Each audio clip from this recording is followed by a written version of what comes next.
पहले गुरुजन विद्या अध्ययन कराते थे, आजकल जिसका बिजनेसमैनों के हाथ में स्कूल कॉलेज चले गए, तब से हमारी विद्या का प्रणाली जो है वो बिगड़ गई है। अब तो ये कोशिश करते हैं हम कितना मॉडर्न दिखा सकते हैं, कोई ये कोशिश नहीं करता हम कितना चरित्रवान अपना स्कूल बना सकते हैं, बच्चों का चरित्र बना सकते हैं, ये कोई कोशिश नहीं करता। कोशिश करते हैं हम कितना ओपन माइंडेड आपके बच्चों को बना सकते हैं। ओपन माइंडेड बनाने की जरूरत नहीं है, तो पैदा ही हुए ओपन माइंडेड। जितने पैदा नंगे हुए थे उतना तुम कभी नहीं कर सकते।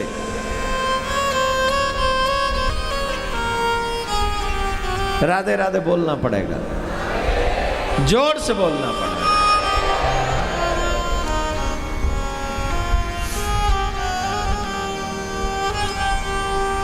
प्रणाली है हमारे यहाँ। विद्या कौन प्रदान करते हैं? बोले गुरु। वैसे भारत में जितने भी संत महात्मा हैं ना, कथाकार, सबको अपने अपने स्कूल चलाने चाहिए। सारे इंग्लिश मीडियम बंद है। इंग्लिश सिखाओ, उनके यहाँ इंग्लिश सिखाओ, लेकिन उससे पहले संस्कार की भाषा सिखाओ। जैसे हर बच्चा राम बने, हर बच्चा लक्ष्मण बने, हर बेटी सीता बने।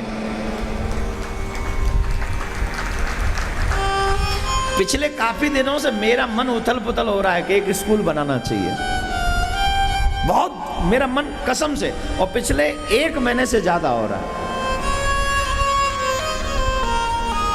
ऐसी उथल पुथल हो रही है कि एक स्कूल ऐसा बने जहां से बच्चे क्लास में आए तो तिलक लगा के, और क्लास से जब निकले तो लोगों के जुबान से निकल जाए, बाप रे बाप, क्या कोई ऐसा स्कूल भी हो सकता है?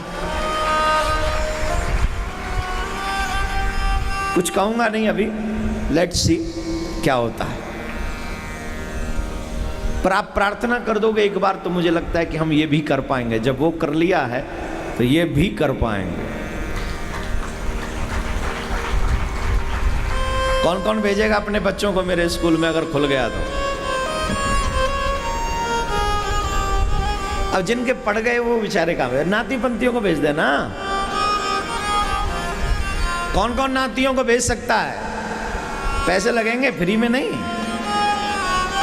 अरे पैसे देके तुम अपने बच्चों को बदतमीज बना सकते हो, तो पैसे देकर तुम अपने बच्चों को सभ्य इंसान नहीं बना सकते क्या? फोकट में कुछ नहीं मिलता है आजकल। बिजली का बिल खर्चा होगा, टीचर का बिल खर्चा होगा, यही सोच के बैठ जाता हूं, क्योंकि महाराज लोग खोलेंगे तो सोचे फ्री चलाएगा। अब फ्री आजकल आदमी नहीं चलता है। बस में किराया लगता है, ट्रेन में किराया, रिक्शा में किराया लगे, टेम्पू ले ले, फ्री तो आदमी भी नहीं चल सकता भाई। पैरों पे कहां चलते हो तुम? तो इसलिए सोच के रह जाता हूं, बोले फिर मेरे से लोग उम्मीद करेंगे सब फ्री चलाएंगे। फ्री में फिर इतने अच्छे टीचर नहीं आएंगे। फ्री वाले टीचर तो हम जैसे ही होंगे, हाँ भैया तिलक लगाओ बस, और कुछ मत सीखो, तिलक लगाओ। अब हम जैसे तो हम जैसे ही खड़े कर देंगे। लेकिन नहीं, आप प्रार्थना करना। बहुत इच्छा हो रही है इस समय 1 महीने से कि कुछ हो जिससे हमारे बच्चों का भविष्य अंधकार में न जाए। उनको पता होना चाहिए हमारे भारत का संस्कार क्या है, कल्चर क्या है, सभ्यता क्या है। हम लोग भारतीय क्यों कहे जाते हैं? हम भारतीय इसलिए नहीं कहे जाते कि लोग हमें सोने की चिड़िया, सोने की चिड़िया का मतलब सिर्फ गोल्ड से नहीं था, सोने की चिड़िया का मतलब संस्कारों से था। हम इतने निपुण थे, पूरी दुनिया नंगी घूमती थी, हम तब भी अपने माँ बाप के आगे शर्म करते थे, घूंघट रखती थी हमारे देश की बहुएं। हम इतने धनवान थे संस्कारों से, इसलिए हम लोग गोल्ड थे, सोने की चिड़िया थे। ठीक है ना? चलो देखते हैं क्या करेंगे आगे।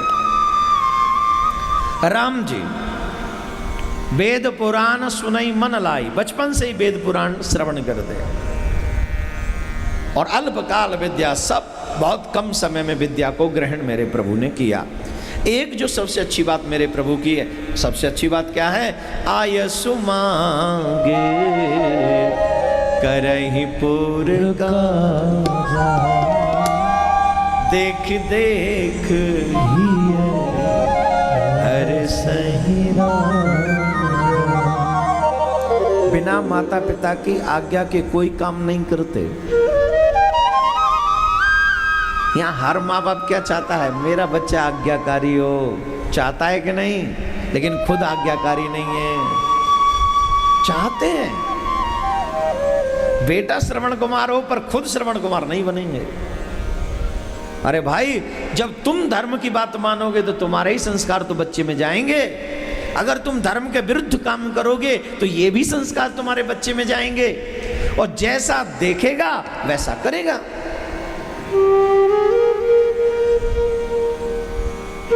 आप चरित्र से उपदेश दो से। देख, मैं भी अपने माँ बाप की सेवा कर रहा हूं, तू मेरी करना या मत करना तेरी मर्जी, पर मैं कर रहा हूं। अभी आज मैंने सुना कोई गांधी जी के परपोते या कोई पोते हैं जो वृद्ध आश्रम में रह रहे हैं। आज ही कोई न्यूज चैनल पे मैंने देखा।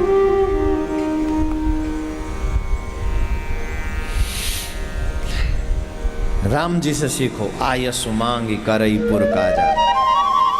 अभी एक बच्ची हमसे कह रही थी आज सुबह, महाराज जी आप कहते हो वहाँ कथा में आओ, मम्मी पापा कहते मत आओ, अब बताओ ऐसी स्थिति में हम क्या करें? आपकी बात माने या मम्मी पापा की बात माने? देखो, अगर माँ बाप गलत बात कहें तो उस समय अगर आप उनकी बात नहीं मानते हो तो भी यही धर्म है।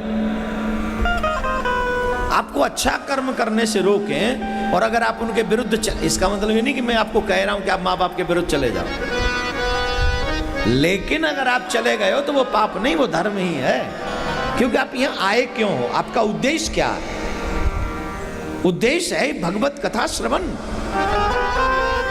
और कोई उद्देश्य नहीं है। अगर और कोई उद्देश्य को लेकर आए हो तो फिर तुम गलत हो, लेकिन कथा श्रवण का उद्देश्य लेके, कुंभ स्नान का उद्देश्य लेके आए हो तो फिर तुम ठीक हो, फिर पाप नहीं, फिर तो पुण्य ही लगने वाला है।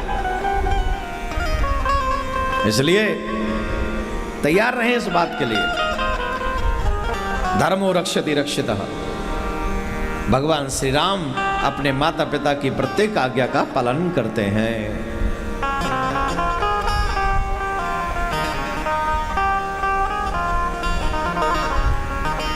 विश्वामित्र मुनि का प्रसंग आता है। यह सब चरित कहा मैं गाई, यह सब चरित कहा मैं गाई, आगे ले कथा सुनहु मन लाई, आगे कथा सुनहु मन लाई। विश्वामित्र महामुनि ज्ञानी, विश्वामित्र महामुनि ज्ञानी, बसहि विपिन शुभ आश्रम जानी, बसहि विपिन शुभ आश्रम जानी। जहाँ जब जगे जोगे मुनि करही, जहाँ जब जगे जोग मुनि करही। ओ अति मारीच स्वभाव ही डरही, अति मारीच स्वभाव डरही। विश्वामित्र मुनि, यहां से प्रसंग शुरू हो रहा है। बड़े ध्यान से सुनना। हम थोड़ा सा परिचय विश्वामित्र मुनि का करा दें आपको, अगर आप कहें तो करा दें। गजब का परिचय है ये। गाधि तने, ये जो विश्वामित्र मुनि है, ये विश्वामित्र मुनि क्षत्रिय कुल में जन्म लिया है इनका। क्षत्रिय कुल में इनका जन्म हुआ है, लेकिन क्योंकि जिस प्रसाद से इनका जन्म हुआ है वो ब्राह्मण के मंत्रों के द्वारा करते करते ये वशिष्ठ जी के आश्रम में पहुंच गए। और वशिष्ठ जी के आश्रम में पहुंच गए तो वशिष्ठ जी के आश्रम में जब पहुंचे तो उनका स्वागत करने के लिए वशिष्ठ जी के यहाँ पर जो गाय थी, उस गाय ने सभी जितने भी लोग थे वहां, इनके विश्वामित्र जी के जितने भी सैनिक थे, उन सबको वहां जितने भी थे उन सब की सेवा करी, उन सबको भोजन करवाया, सबको संतुष्ट कर दिया एकदम। आनंदित कर दिया।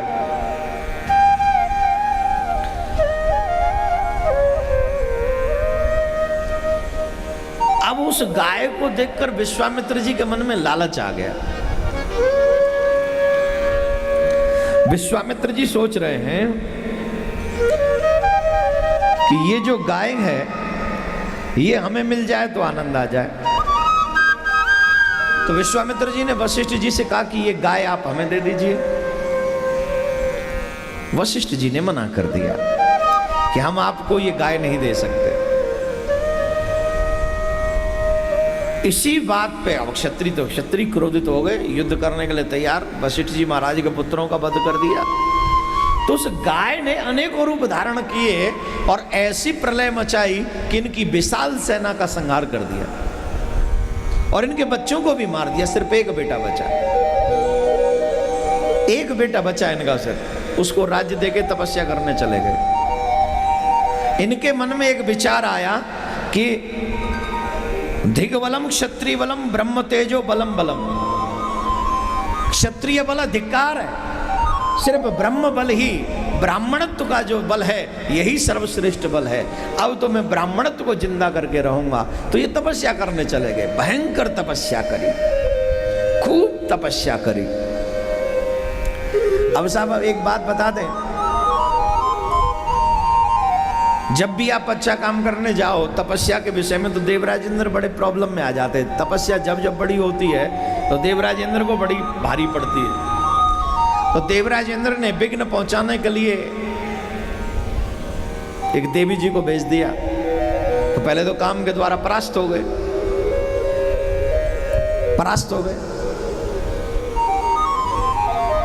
पर जब पता चला कि मेरी हार हो गई है काम के द्वारा, तो फिर उससे भी कठोर तपस्या की विश्वामित्र मुनि, उससे भी कठोर तपस्या, भारी तपस्या की। काम का बेटा है क्रोध। काम को तो संयमित किया जा सकता है, धीरे धीरे करके कंट्रोल कर सकते हो काम को, पर क्रोध को कंट्रोल करना भाई बड़े। मैं कुंभ में गया हूं, अनेकों संतों का दर्शन हो रहा है, बड़े बड़े पहुंचे हुए संतों का दर्शन होता है, लेकिन मैं देख रहा हूं क्रोध को कंट्रोल करना सब है तो क्रोध काम का बेटा ही, लेकिन ज्यादा तेज है ये। श्रोताओं को क्रोध आ जाता है, वक्ताओं को क्रोध आ जाता है, म्यूजिशियंस जो हमेशा कथामी बजाते रहते इनको क्रोध आ जाता है, ये कुर्सियों पे बैठे बैठे क्रोध आ जाता है। काम तो फिर भी सीमित स्थानों पर आता है, लेकिन क्रोध तो अनसीमित है, इसकी कोई सीमा नहीं है। बोलो राधे राधे, जोर से बोलिए। विश्वामित्र मुनि काम को जीत लिए, पहले काम से हारे, फिर उससे भी घनघोर तपस्या की, और जब उससे भी घोर तपस्या की, अब वो चाहते हैं सिर्फ ब्रह्म ऋषि मुझे लोग कहें, ब्रह्म ऋषि। इतनी घोर तपस्या कि सब देवताओं ने मिलकर ब्रह्मा जी से कहा, हे ब्रह्मा जी अब आप जाओ और इनकी तपस्या को पूर्ण करो। बिना तप के कुछ नहीं होता, कुछ भी नहीं होता। तप ही है जो आपको आगे बढ़ने में आपका सहायक बनता है। भजन आज के द्वारा जाप, पहले तप महत्वपूर्ण था, अब जाप महत्वपूर्ण है। पहले हजारों हजारों वर्ष लोग तपस्या किया करते थे, अब जितना भी समय मिले ज्यादा से ज्यादा जाप करना चाहिए। अभी आप लोग कुंभ में आए हो, ज्यादा कोई काम नहीं है, फिर भी आप 16 ही माला करोगे तो कैसे काम चले? एक दिन में 1100 माला कर डालो, कुंभ में बैठे हो भाई। 100 माला होती नहीं, 3 घंटे का था, 7 घंटे सोना, ठीक है, 10 गए, 2 घंटे इधर उधर, 12 गए, कितने घंटे बचे? 12 में से 9 घंटे कम से कम माला करो, हो जाएंगी। 1100 नहीं होंगी तो 500 तो हो ही जाएंगे। हाँ, ये लगवाते कि 500 माला करते करते तेरे हाथ टूट जाए, हैबिट नहीं इतनी। माला ना हो तो वैसे बैठ जाओ। क्यों कुंभ में आए हो या किस लिए आए हो? भजन करने ही आए हो ना, पुण्य करने ही आए हो कि पाप करने आए हो? पाप करने आए हो तो पड़ोसियों के साथ, फ्रेंड के साथ बैठ जाओ और गप सड़ा के मारो, जो अधिकांश करते हो। पूरा टाइम तो उसी में निकलता है, कभी उससे बात कर, कभी उससे बात कर, कभी ये बात कर। अरे काहे, भजन करो। विश्वामित्र मुनि ने बहुत भारी तपस्या की महाराज।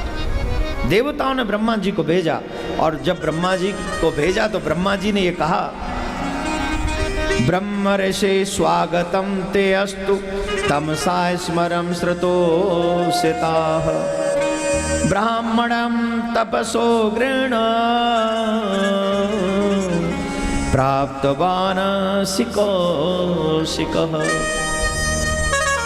हे ब्रह्म ऋषि, हम आपकी इस तपस्या से बड़े प्रसन्न हैं। सभी देवताओं ने यही कहकर उनको संबोधित किया, आपके इस बहुत तप से हम प्रसन्न हो गए हैं। आप ब्रह्म ऋषि ही हैं। देवताओं ने भी ब्रह्म ऋषि कहकर संबोधित किया, ब्रह्मा जी ने भी ब्रह्म ऋषि कहकर संबोधित किया, लेकिन विश्वामित्र जी के मन में बात अटक रही है। क्या? बोले, जब तक वशिष्ठ जी मुझे ब्रह्म ऋषि न मान लें तब तक मेरे को संतोष नहीं मिलेगा। पूज्य महाराज श्री का स्वप्न विश्व में शांति और घर घर में भगवान के नाम का वास, इस संकल्प को एक महाअभियान बनाने का बीड़ा उठाया है श्रद्धेय शांति दूत श्री देवकी नंदन ठाकुर जी ने। भौतिकता के दौर में भटक रही युवा पीढ़ी को भी अपने महाअभियान से जोड़कर उनको भी भगवत भक्ति के रस से सराबोर करने का दृढ़ निश्चय किया है महाराज श्री ने। साथ ही विश्व शांति सेवा चैरिटेबल ट्रस्ट महाराज श्री की अध्यक्षता में अंतर्राष्ट्रीय स्तर पर भगवत भक्ति के प्रचार के साथ मानवता की सेवा के लिए भी प्रतिबद्ध है। जरूरतमंदों की सहायता और विषम परिस्थिति में महाराज श्री ने सदैव सबके लिए अपना हाथ बढ़ाया है। आप भी श्रद्धेय शांति दूत श्री देवकी नंदन ठाकुर जी के महाअभियान में अपना पुनीत सहयोग प्रदान कर सकते हैं। फाउंडर मेंबर 5,51,000 रुपए, समिति मेंबर 2,51,000 रुपए, कार्यकारिणी मेंबर 1,21,000 रुपए, सहकार्यकारिणी मेंबर 51,000 रुपए, आजीवन सदस्य 1,100 रुपए। आप अपना सहयोग विश्व शांति सेवा चैरिटेबल ट्रस्ट के भारतीय स्टेट बैंक मथुरा शाखा के खाता संख्या 3088094445 में जमा करा सकते हैं। मासिक पत्रिका शांति संदेश एवं महाराज श्री द्वारा गाए हुए सुंदर सुंदर भजनों की सीडी व श्रीमद् भागवत कथा एवं श्री राम कथा के डीवीडी सेट प्राप्त करने के लिए संपर्क करें। ज्योति music company, Shanti Seva Dham, Jhatikra, Vrindavan road, Vrindavan, Mathura, Uttar Pradesh. Phone number 0735111221, 0735111331। Delhi कार्यालय C5/90, first floor, sector 6, Rohini, New Delhi 110085। Phone number 01147564008। Mobile 9212210143। Website www.vsscd.com, www.shantisevadham.in। Email info@vssct.com। Twitter DN/Thakur/G। Facebook Devki Nandan Thakur ji VSSCT।